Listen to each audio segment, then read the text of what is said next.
দেখছিলেন Nasir floor class সংবাদ শিরোনাম। এবার জানাবো খবরের বিস্তারিত। আর আপনাদের সাথে আছি আমি জান্নাত সাথী। জামায়াতের জাতীয় সমাবেশের সবশেষ খবর জানবো আমাদের সহকর্মীদের কাছ থেকে। প্রথমে যাব সমাবেশ স্থলে আছেন আমাদের সহকর্মী আনোয়ার হোসেন। আনোয়ার, জানাবেন যে কখন শুরু হবে সমাবেশের মূল আনুষ্ঠানিকতা, আজকে সমাবেশ থেকে কি ধরনের নির্দেশনায় বা আসতে পারে, নেতাকর্মীরাই বা কি বলছেন? সাথী, এই যে জামায়াতে ইসলামীর জাতীয় সমাবেশ, সেই সমাবেশের যে আনুষ্ঠানিক শুরু সেটি কিন্তু যেটি জানানো হয়েছে বেলা 2টা, কিন্তু এরই মধ্যে আপনাকে আমরা সকাল থেকেই জানাচ্ছিলাম এই সমাবেশকে কেন্দ্র করে এই সোহরাওয়ার্দী উদ্যান এখন একেবারেই কানায় কানায় পড়লো, যেটি অনেকটা সকাল থেকেই এমন চিত্র আমরা দেখেছি। আমাদের কাছে যে তথ্য আছে সেই জায়গা থেকে বলতে চাই, মানে এক কথায় যদি বলি, জামায়াতে ইসলামের এই জাতীয় এই যে মহাসমাবেশ, এই সমাবেশটি আসলে একেবারেই লাখো জনসমাগমে পূর্ণ হবে এমন তথ্য দলের পক্ষ থেকে আগেও বলা হয়েছিল। তো সেই জায়গা থেকে আমরা দেখেছি যে একেবারেই এখন মানুষের এক ধরনের ঢল কিন্তু এই সোহরাওয়ার্দী উদ্যানের দিকে। আর আপনি যেটি বলছিলেন যে এই সমাবেশটি আসলে যে খুবই গুরুত্বপূর্ণ, সেই জায়গা থেকে বলি বেশ কিছু দাবি কিন্তু মূলত আজকের এই সমাবেশে জায়গা পেয়েছে। সেই জায়গা থেকে যদি বলি, তাহলে জুলাই গণঅভ্যুত্থানে শহীদ ও আহতদের পরিবারের পুনর্বাসন, সেই সঙ্গে পিআর পদ্ধতিতে জাতীয় নির্বাচন, প্রবাসীদের ভোট প্রদানের ব্যবস্থা, দুর্নীতিমুক্ত বাংলাদেশ গড়ার লক্ষ্য আছে, সেই সঙ্গে জুলাই গণহত্যার বিচার, প্রয়োজনীয় মৌলিক সংস্কার এবং সেই সঙ্গে জুলাই সনদ ও ঘোষণাপত্র বাস্তবায়ন। মূলত এই যে দাবিগুলো, এই দাবিগুলোই কিন্তু জামায়াতে ইসলামের পক্ষ থেকে আসলে মূল জায়গায় নিয়ে আসা হয়েছে। আমরা বলতে পারি এটাই হচ্ছে আজকের এই জাতীয় সমাবেশের মূল প্রতিপাদ্য। আর একই সঙ্গে যে বিষয়টি আপনাকে জানাতে চাই সেটি হচ্ছে যে এই জাতীয় সমাবেশে অন্যান্য দল, বিএনপি, এনসিপি, ইসলামী আন্দোলন বাংলাদেশ থেকে শুরু করে অন্যান্য রাজনৈতিক দলের প্রতিনিধিরাও আজকে এখানে থাকবে, যেটি বরাবরই বলা হচ্ছে। আসলে আমরা বিগত সময়ে যে রাজনৈতিক যে সংকটের যে বিষয়গুলো আমরা দেখছি, মৌলিক সংস্কার ঐক্যমতে পৌঁছানো, এই জায়গাগুলোই আসলে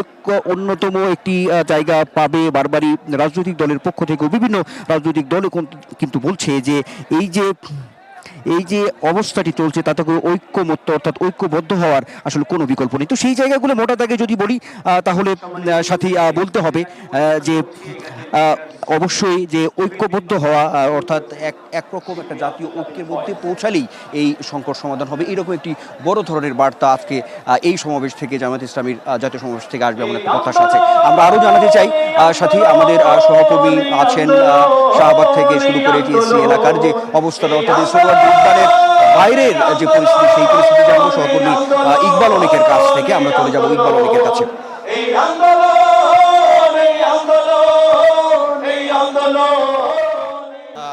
আনোয়ার, ধন্যবাদ আপনাকে। তো এই যে আজকে কিন্তু হচ্ছে 19 জুলাই হচ্ছে জামাতে ইসলামের জাতীয় সমাবেশ চলছে এবং সারা দেশ থেকে কিন্তু এই সমাবেশকে সফল করার জন্য যে নেতাকর্মীরা রয়েছেন তারা কিন্তু আসছেন এবং গতকাল রাত থেকেই কিন্তু এই সমাবেশকে সফল করার জন্য জামাতে ইসলামী বাংলাদেশের যে দেশের বিভিন্ন প্রান্তের যে নেতাকর্মীরা রয়েছেন তারা কিন্তু আসছেন এবং এই যে সকাল থেকে বিভিন্ন র্যালি মিছিল করে তারা এই সমাবেশ আসছেন এবং এইখানে যে নেতাকর্মীরা আসছেন তাদের সঙ্গে যদি আমরা একটু কথা বলার চেষ্টা করি, আজকের এই সমাবেশকে ঘিরে তাদের মাঝে কি কি উৎসাহ উদ্দীপনা রয়েছে, তারা কি কি করছেন। এই জামাতে ইসলামের একটা বড় সমাবেশ অনুষ্ঠিত হচ্ছে, এই সমাবেশকে ঘিরে আপনাদের চাওয়া পাওয়াগুলো কি রয়েছে, কি কি দিক নির্দেশনা আসতে পারে? আসসালামু আলাইকুম।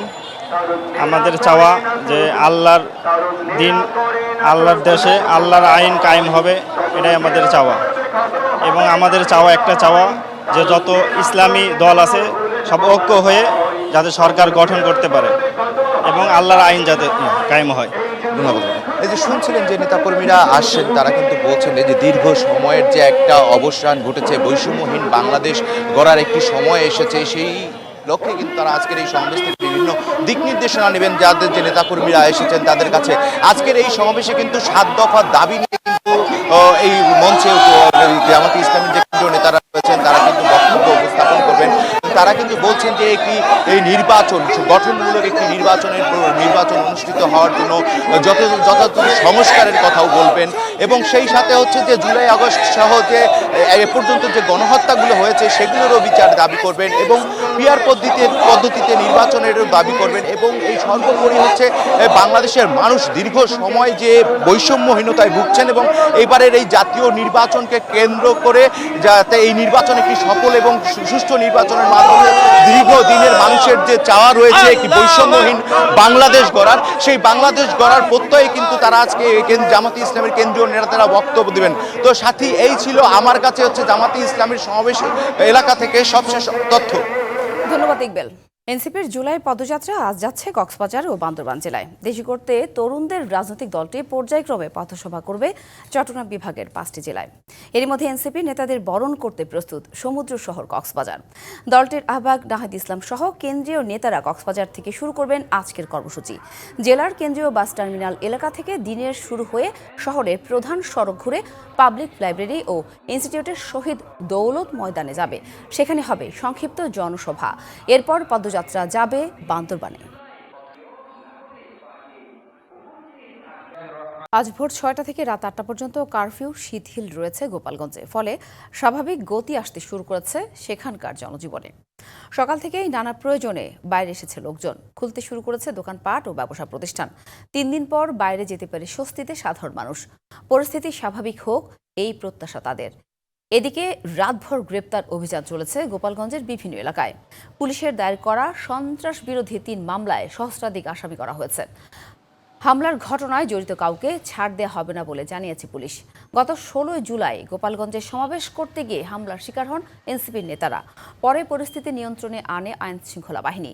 সেদিন সন্ধ্যা থেকেই কারফিউ দেওয়া হয়েছিল গোপালগঞ্জে। সহিংসতার ঘটনায় এখন পর্যন্ত 5 জন নিহত হয়েছে। 6টা থেকে রাত 8টা পর্যন্ত কারফিউ শিথিল করা হয়েছে, এই কারণে খুলেছে। এখন ভাইজান কিস্তি আছে, তার পেটের জ্বালায় কয়েকদিন বসে থাকতো। মালামাল সব ভিতরে ঢুকে দিচ্ছি, নষ্ট হয়েছিল কিছু, সেগুলো ফেলাই বাস পরিষ্কার ফেলাবো। এখন তো দোকান বন্ধ ছিল, আমরা বাড়িতে ছিলাম, বাসায় ছিলাম। শান্তি শৃঙ্খলা বজায় থাকবে সবাই চায়। ফোর্স যারা বাংলাদেশ ডিফেন্স তারাও চায় যে দেশের মানুষ শান্তিতে থাকুক। সংবাদে এ ছিল এখনকার মতো। ডিবিসি নিউজের সংবাদগুলো পড়তে ভিজিট করুন dbcnews.tv আর ভিজিট করুন ডিবিসি নিউজের ফেসবুক পেজ এবং ইউটিউব চ্যানেল। ডিবিসির সঙ্গেই থাকুন।